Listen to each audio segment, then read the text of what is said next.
How could anyone think to sell the Eiffel Tower? I couldn't believe it when I found out, but it's the absolute truth. Let me tell you the story. The tale of the man who deceived the world. What if I told you that the Eiffel Tower, the very symbol of Paris and all of France, was once sold, and not by the government, nor by a corporation, but by an ordinary swindler whose audacity and cunning continue to astonish and horrify us to this day? Who was this man capable of deceiving not only ordinary mortals, but even Al Capone himself? What drove him to undertake such incredible schemes? And how did he manage to sell, not once, but twice, something that never belonged to him? In this video, we will delve into the life of Victor Lustig, a man whose name became synonymous with the art of deception. You will learn about his early scams, how he sold the Eiffel Tower not once, but twice, and how he managed to outwit one of the most dangerous gangsters in history. You're watching Pandemic of the Mind, your path to enlightenment. Hit the like button, subscribe, and you'll always have an intriguing story to share with your friends. Intro.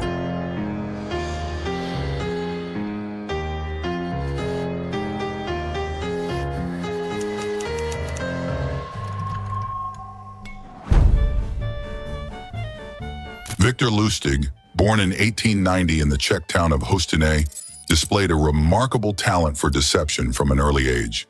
His family belonged to the middle class, and young Victor received a decent education. He spoke several languages fluently: French, English, Czech, Italian, and German. That's seriously impressive. Even I don't know that many. This linguistic prowess became one of his primary tools in his fraudulent endeavors. His early scams were relatively modest. He sold so-called miracle boxes to wealthy passengers on ocean liners, devices that supposedly printed flawless, counterfeit money. Of course, the victims soon discovered that the machines didn't work, but by then, Lustig had already vanished, leaving behind nothing but disappointment and empty wallets. However, Lustig was not a man content with small victories. His ambitions grew, and with them, the scale of his schemes. He understood that true success comes to those who take risks and know how to exploit human weaknesses. In 1925, an article appeared in a Parisian newspaper discussing the deplorable state of the Eiffel Tower.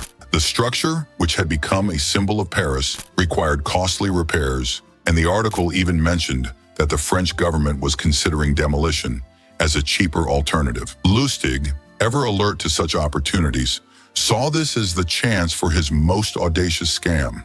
He began visiting Parisian scrap metal dealers. Posing as a government official, he informed them that the tower was to be dismantled, and the one who offered the highest price would receive 7,000 tons of metal after its demolition. One of those who fell for Lustig's scheme was a businessman named André Poisson.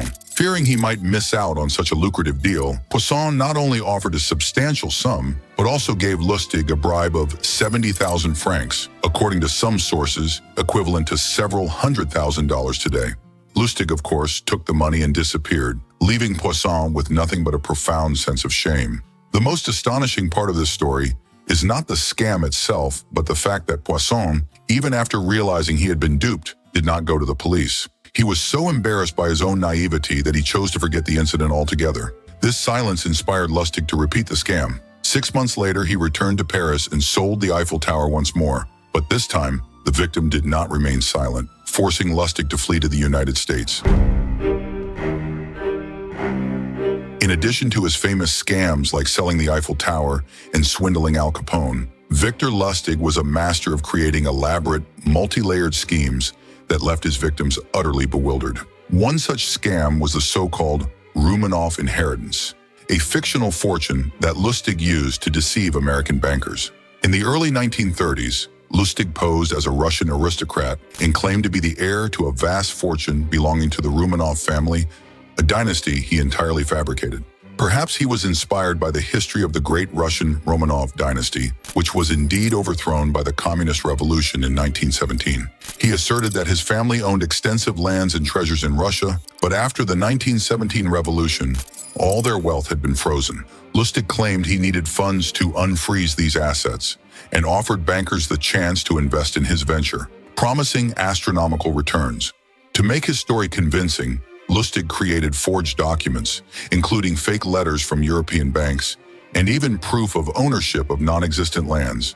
He also used his acting skills and charm to win the trust of his victims. Bankers, tempted by the prospect of enormous profits, invested large sums in his project. However, as with all of Lustig's schemes, the money disappeared, and he vanished into thin air, leaving his victims with nothing.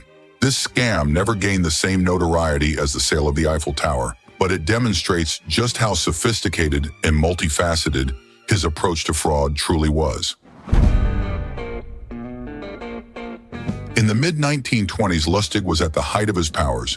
He had already pulled off some of the most daring scams in history, but he was always looking for new ways to exploit human greed. This time, he set his sights on the financial elite, bankers, investors, and businessmen who prided themselves on their shrewdness. Lustig posed as a wealthy European financier who had developed a revolutionary investment strategy. He claimed to have invented a banker's box, a sophisticated device that could analyze market trends and predict profitable investments with uncanny accuracy. The box, he explained, was the result of years of research and development, and only a select few would have access to its secrets. To convince his marks, Lustig staged an elaborate demonstration. He invited a group of wealthy investors to a luxurious hotel suite where he unveiled the banker's box. The device looked like a cross between a typewriter and a cash register, with buttons, levers, and a small slot for inserting investment data. Lustig explained that the box could process financial information and generate investment recommendations in real time.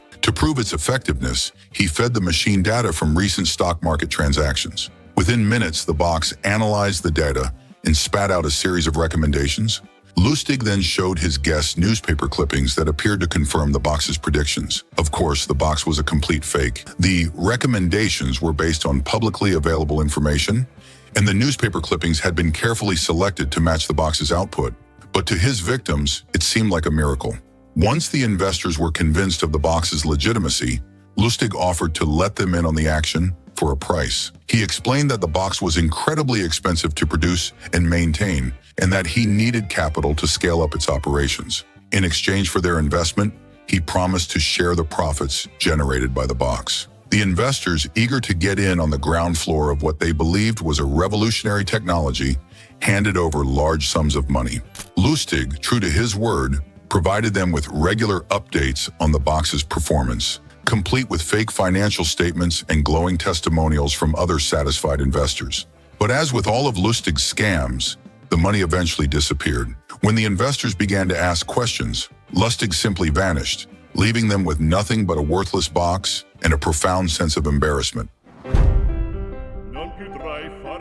Lustig continued his schemes, using fake identities and elaborate plots. But his most remarkable scam on American soil involved none other than Al Capone.